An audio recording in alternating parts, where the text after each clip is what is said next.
Hi everyone and welcome back to my channel. Today I'm going to be filming a college advice video because I didn't really get around to certain questions that you guys asked me, and I wanted to kind of loop back because I didn't want the video to be too long or anything, so I can answer a couple of questions in the beginning and then just give some of my advice towards the end.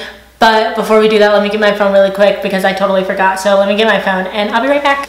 Okay, I'm back. So I'm gonna go through some of the questions that were missed in my last Q&A video, and then I'm just gonna give you guys what I think would be good advice. This person said, how important is a good friend base to your success in college, and do you think a lack of support system is a common reason for someone to drop out? I do think a good friend base is important to your success in college, but it's not everything. I have like friends at school, but I don't have a core group of friends. Like I know some people only hang out with like 3 or 4 people. I try to float around and hang out with everybody, and I also spend a lot of time by myself, but I don't think there's a difference between choosing to be alone and being ostracized. So it is important to feel as one in your community at school, or else you will want to drop out. Then this person says, do you like all of your teachers and fellow students? Like, do you never want to get up and go to class because you don't like to be there, or do you always want to get up and go to class? I really like all of my professors, and I've pretty much liked all of my professors throughout high school, and I don't let people in my class be a reason why I don't want to go to class, because there's going to be annoying people in every class. There's going to be like those students that talk during class and stuff like that, but pretty much everyone is there to learn. We have pretty small class sizes, and so it's not like, I mean, people will be on Amazon or Netflix or whatever during class, but it's not like a huge study hall where every single person's doing that and no one's paying attention to the professor. And everybody pretty much has a great deal of respect for their professor, so that's nice to see. If I don't want to go to class, it's just because I'm like super tired. I get so tired so easily, and it's not an emotional not want to go to class. It's just like I'm tired and don't want to go to class. But I really do enjoy going to all of my classes, so that's really good. So the advice that I want to give you guys just for school and life, and if you are a senior and you're going to college in general, I'm gonna probably tell you, try to get as involved as possible. Get started in the organizations as soon as they start and go to the functions. I'm in InterVarsity, and they held a lot of functions for new students and first years, and just like anybody that wanted to come and make some friends before the club actually started. So that was really nice. So yeah, just try to go to all the events that are offered to you in the very beginning, because that's where all the new people are going to be there, because everybody's new, and that's how you're going to make your friends. It's kind of hard to poke your way into other people's friend groups halfway through the year and halfway through your college experience, like junior year. Really get to know your professors and go to their office hours, especially if you go to a small school. Like my statistics professor is honestly like my favorite person on earth. Like she just like cares so much about her students, and she's like just the sweetest person on earth, and it's so much more than just teaching statistics for her. She really wants to care about you, know about you, and just she's so awesome, and she makes herself available to you with whatever you need. And that's true of most professors, but you, I guess, will find your own professor that you kind of like click with. Get to know them, because they're not like these scary people that stand in the front of the room. Like, they really want you to succeed. That's their job. That's why they're there. It's very rare that you meet a professor who doesn't care about what they do, because they're not getting anything out of it either if they don't care. Eliminate the toxic friends. It doesn't matter how long you've been friends with someone. Cut them out if they're toxic. People do change. It's a myth that people don't change, and that you can be friends with someone your whole life and they'll never change. That's not true. We're all growing and changing, and some people change positively and some people change negatively, and you don't need the negativity in your life. So don't even stress it if people don't want to be your friend anymore. Like, don't be their friend. You can find new friends. There's 7 billion people in the world, and it's gonna hurt for a little bit. I mean, like, I'm not like this cold, heartless person. I know I'm always like, cut people out of your life. I used to hold on to people so much, and it's so much easier for me to just cut people out of my life if they're not providing me with what I need in the friendship, or if they don't care about me and respect me, because I care about myself, I respect myself, I know my standards, I know my worth, and I'm not going to find it in someone who doesn't care about me. So I'm not going to waste my time on them. So that's why I always am just quick to be like, cut it out. You can work on a friendship all you want, but sometimes it is just easier to cut that person out of your life. And that doesn't mean be disrespectful to them and make their life miserable. It just means cut them out of your life, don't talk to them, just end the friendship. There's nothing wrong with doing that, but you still have to respect each other. Stay organized, because there's no time to be disorganized, especially with schoolwork, especially if you're a senior in high school or junior in high school with all the papers and applications and notes and stuff. You're getting more towards that college experience, and you can't just stuff a piece of paper in a random folder and forget about it. Have a folder for everything, have a binder for everything, have a notebook for everything. Find some sort of way to stay organized. You don't have to do what everyone else is doing to be cool.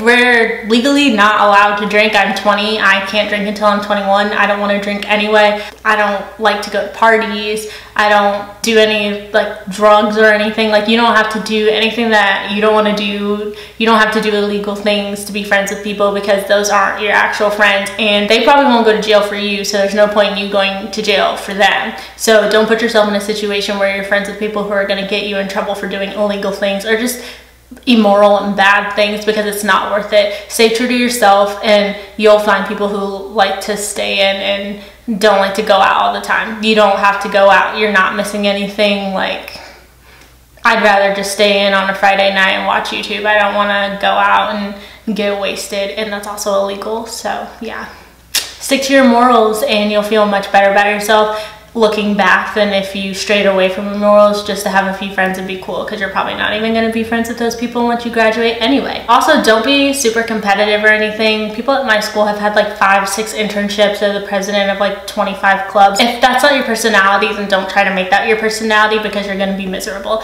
I have found joy in just my 2 organizations and going to certain events and stuff like that on the side, but I'm definitely not going to overcommit myself, because first and foremost, I'm at school to learn. I'm not at school to socialize.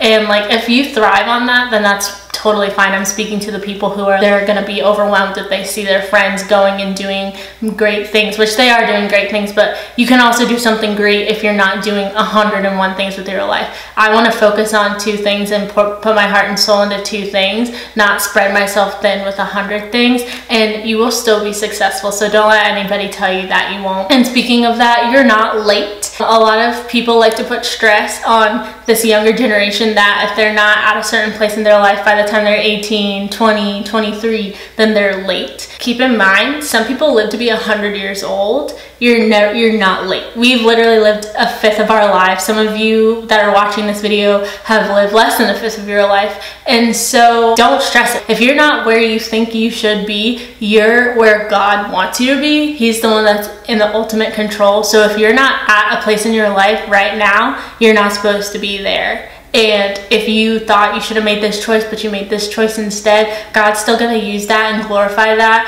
for his name and his power. So don't stress it. You are not late. Literally, there's fashion designers, photographers, singers, famous people, and life is not about being famous, but these are just my examples, who like started super late, like in their I don't want to say late, started later in their lives, like age 40 or whatever, and they're making a huge career for themselves, and they still have 60 years left essentially to live their lives. So you're not late, and don't stress about that. Live in the present moment, and yes, try to have a plan, but it doesn't have to be super rigid. Don't punish yourself if your plan is going all sorts of different directions, because if I did that, I would still be a psychology major and not a communications major, and I wouldn't know anything about filming a video or taking pictures or doing half the stuff that I love to do now. It's okay to be flexible. Also, if you join something or if you were a part of something and it no longer has a place in your life anymore, leave. I had to do that, and it was one of the best decisions that I've ever made in my whole life, because I'm able to live my own life. And like the people that I left, I didn't leave them. Like, they can still text me, call me, FaceTime me, Snapchat, whatever. But I want to do that on my own terms and live my own life and be my own person. Point blank period. If something does not fit in your life anymore, leave. Do not try to stay to make it better, because I tried to stay to make it better and I was miserable, but I put on a front that I was happy because I love the people that I was with. But you can love the people that you're with outside of that activity. Just because you leave that activity doesn't mean you leave that person's life completely. Take time to be by yourself and take care of yourself. If you are sick, see, I have this rule in my communication school where if you miss like 3 classes, then your grade drops, I think, a letter. But like, if you're sick don't go to class. Like that myth or whatever that you have to go to class because you're sick. If I have the flu and I give it to Sally because I had to go to class or else my grade would drop a letter, then Sally comes to class and gives Brian the flu. Like, no, that's like literally so gross. And when you're working, you can take a sick day. You're supposed to take a sick day. You're not supposed to spread germs all over the place and everything. Take a mental health day if you need to. It's okay to be tired. I'm an American, so Americans are so like fast-paced, has to do everything like right now, and that is not true. Like, you can just press pause for a second and take some time for yourself. Like, that is totally fine. Recharge. Like, I'm an introvert, so I'm all about recharging. It's just important to take care of yourself because nobody's gonna be there for you but you. And if you're not around, like if you spend 99.9% of your time pouring into other people and 0.1% of your time filling yourself back up, you are going to run dry. You're not going to be happy. And it is not selfish to do for yourself because, like I said, at the end of the day, it is you and yourself. No one else. No one else. And so you have to be healthy and strong and confident. No one is going to make you healthy and strong and confident. You have to find that within yourself with God's help. If you're not a Christian, find out within yourself. And also, it's okay to do what you want to do. If it's not cool or popular, doesn't matter. Just find something that you like to do, and then you'll find other people who like to do that very same thing. You don't always have to do what your friends are doing. There's beauty in diversity of thought and diversity of creativity. That's why it's called creativity. And there's just beauty and diversity of many different things, of skin colors, religions, political ideology, anything. You don't have to do what your friends are doing just because you're friends. If your friends can't look past the fact that you're doing something that you love, or if you can't look past the fact that your friend is doing something that they love, then you guys aren't friends, and you guys need to find people who will support you. That's basically my advice. I hope, like, this is kind of like a rant video. I'm tired of seeing people have like fake friends and just like backstabbing friends and just people holding themselves back because they want to impress these friends who aren't really their friends. Like, you need to live your own life. And if I had known this when I was like 15, 16, 17 years old, I would have totally turned my life around. Like, I would have dropped so many things like such a long time ago. But it's okay. Like I said, you're not late. So whenever you find out the lesson that you need to learn, that's when you were meant to learn it. There's nothing wrong with you for figuring it out earlier or later in life. Life is a process, and it's a different process for every single human being. And that's why it's so wonderful, because people find out things earlier in life and can share it with people, and people find out things later in life and they share it with people as well. So it's just as long as you figure it out, that's what matters. So don't put too much pressure on yourself, because even though we haven't lived a fifth of our lives yet, life is short. And you don't need to spend that time stressing. Live in the present moment, like I said, and just enjoy what you have right in front of you right now and handle that. My friend always says, my friend Elaine, she always says, do first things first. Like, don't think about everything else that has to be done. Tackle the things that need to be done first. And that is so true. And when I started doing that, my life got a lot less stressful. And other people have told me, do not live your life for other people. And if they can't look past the fact that you're living your life and you're thriving, then they don't really care about you. I hope you guys enjoyed this video. If so, please give it a thumbs up, comment down below, and make sure to subscribe. And if you have any other video ideas, I'd be more than happy to listen to your suggestions and incorporate them onto my channel in a future video. Thank you guys so much for watching, and I'll see you in my next one. Bye.